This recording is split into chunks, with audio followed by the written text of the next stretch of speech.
You know as well as I do the great casualty of the January 6th, what was it? The rally turned into going into the Capitol. The great tragedy in this is that it aborted and thwarted the national media focus on the election integrity issue.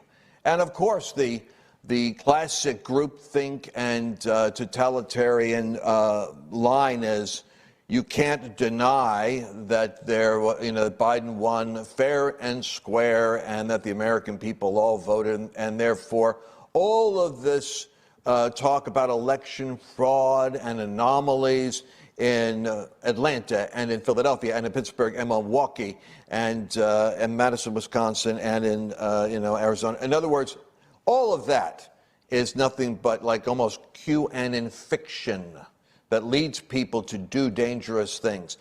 When in fact, the election issue and the integrity of the election is the #1 issue with conservatives who voted for Trump, the despair that any election will be legitimate in the future.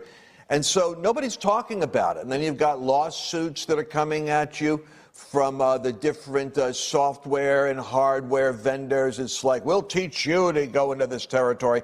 And it's it's a daunting task because we have to fix it or good people won't vote. But that's not to say that we aren't making progress. And there are stories that must be covered, and they're being, to a great extent, neglected. And that brings me to an interview moment with a great source, a friend of mine who has often been on the front lines of breaking news in culture and in the election itself. He was one of the first ones that alerted me to anomalies that were seen firsthand as he was a witness to them. Gordon Pennington, good to have you with us, my friend. Tell us what is happening in Michigan that we all need to know about today.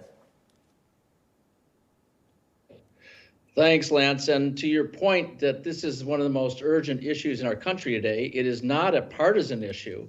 It's an issue affecting every American who wants the assurance that we do indeed have free and fair, transparent, and trustworthy elections.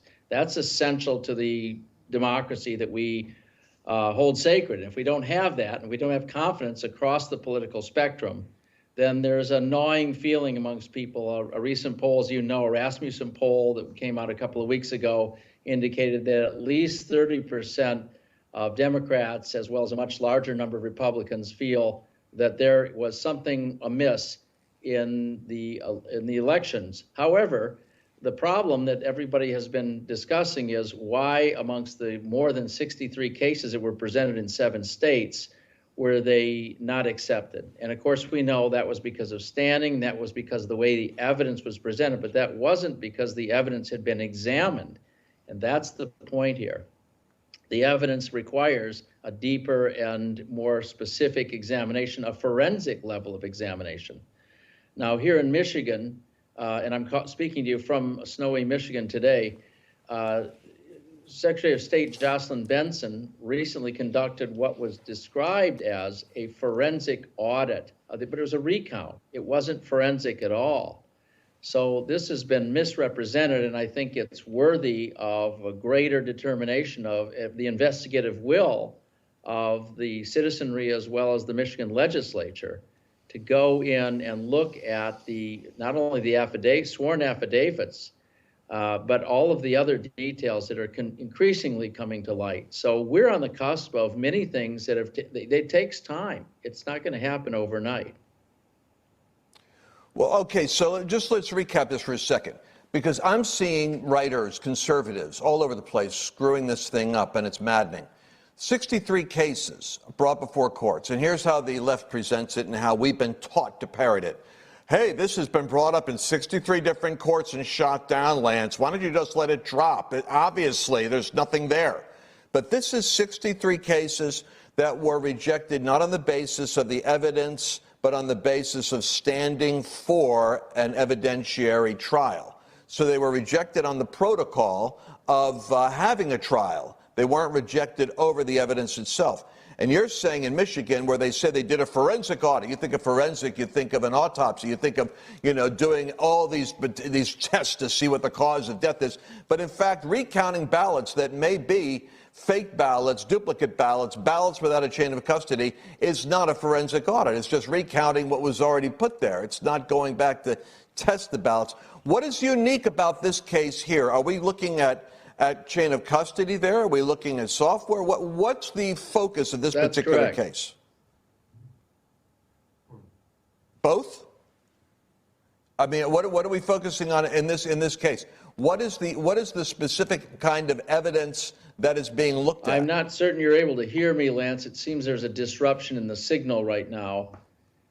But I will simply respond if you and your viewers are able to hear me right now. There is in the Michigan 13th Circuit Court under Judge Kevin Elsenheimer a process going on now that granted attorney Matt DiPerno discovery rights, which were delivered earlier this week. And there'll be a lot of new evidence and insight that's going to come from this that is going to confirm Okay, so there's, I won't be a cyber espionage conspiracy person, but there's obviously some problems going on in Michigan with this story right now getting out there. But let that be a lesson to you, young men and women, that you've got to persevere in the face of all kinds of what appears to be weird coincidences that keep you from getting your message out. Yeah. Matt DiPerno is facing a firestorm right now. And this guy, kind of like, in my opinion, like Mike Lindell or like anyone that goes into this, it's like an F1, this tornado of opposition, has to be really courageous and they have to be well fortified. And I want to make sure that these people are supported because they're fighting the case for evidence to be looked at for the sake of the integrity of elections itself. And I don't know if we'll be able to get Gordon back on this, but we want to be able to let our audience know how they can stay informed and be connected to this. So Mercedes, you're usually the person I go to at a moment like this. Is there a way in which we could talk to our audience? Is there a chat thread? Is there something they could do that if they want to support this guy in this battle, how do we mobilize the powerful, most active and informed audience of activists in the world is right there, right now in front of us? Oh, man. Are you a speaker or what? Like, you fill. It's just like, and land the plane.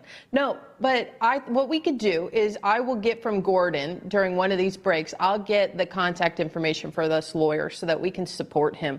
Because the reality is this is a local lawyer fighting a election battle, and like you said, he is taking heat. The cancel culture is coming after him, it's coming after his family, and we have got to support men and women who are fighting this good fight. And so I'll get that information from Gordon. We'll have our team put it up on the screen, maybe in the third or the fourth segment here. But that's what my plan will be. And maybe we could even get the lawyer on next week, and he could talk to us as well. All right. Well, we're going to keep on this story because this is an attack. Bam. This is the one shot that I know of. Although we can't use that word shot. We don't want to use the word fight either, but we want to say we're tickled by this issue nationally. Well, listen, I think we have Gordon back. And Gordon, you should know we only have about 2.5 minutes left in this segment. And so let's maximize our time here. Why don't you give us the best way our viewers could support this election case and this lawyer? Yes, thank you. There's a lot of ways. There's a couple of ways to do this that are primary. And sorry we got cut off there. I'm in the great frozen north here. But you'll want to know that you can support this case through a 501c4 through the Antrim County Conservative Union. That's the Antrim County Conservative Union. And you can send support for this to the address 11089 Wood Special Drive, and that's in Kewadin, Michigan, Kewadin, Michigan 49648. Awesome.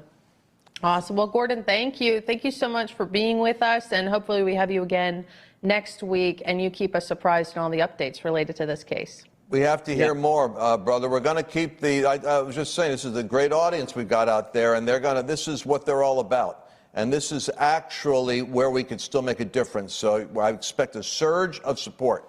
Thank you very much. Americans deserve to be informed. Thank you for advancing that notion. They do. And I'm just noticing the Antrim County Conservative Union. There's something about conservatives that, like, you look at Act Blue or Media Matters. The left is so great at coming up with succinct branding. And when it's our side, it's Antrim County Conservative Union of American Pedestrians Concerned About Patriotic Issues. Oh, that's so true. Anyway, hey, we got 1 minute in this segment. I can't believe how time flies. It's flying by. It's flying faster than a speeding bullet in this, which you shouldn't say on television because speeding bullet could be perceived as aggressive. I don't know. I wanted to talk about Mark Cuban. Can I at least get that started? No, I want to save it because I got a whole setup for that. But I do want to say, because the great team over at Real America's Voice is providing live coverage of the uninterrupted coverage of the impeachment hearings today on their Facebook page. And so I want to throw that out there. It's facebook.com/Real America's Voice. So have that on your phone, watch us on the TV or vice versa, whatever you want to do. But I want to throw that out there so you all stay tuned. Also, I want to mention, Lance threw out earlier that we have a whole chapter on the cancel culture and how this is turning into a woke religion. And it's in our book, we're actually giving that chapter away for free if you go to lancewallnau.com. It's WALLNAU.com. You can grab it there. So I want to throw that in there. And in the next segment, we will be talking about Mark Cuban, the cancel culture, after this.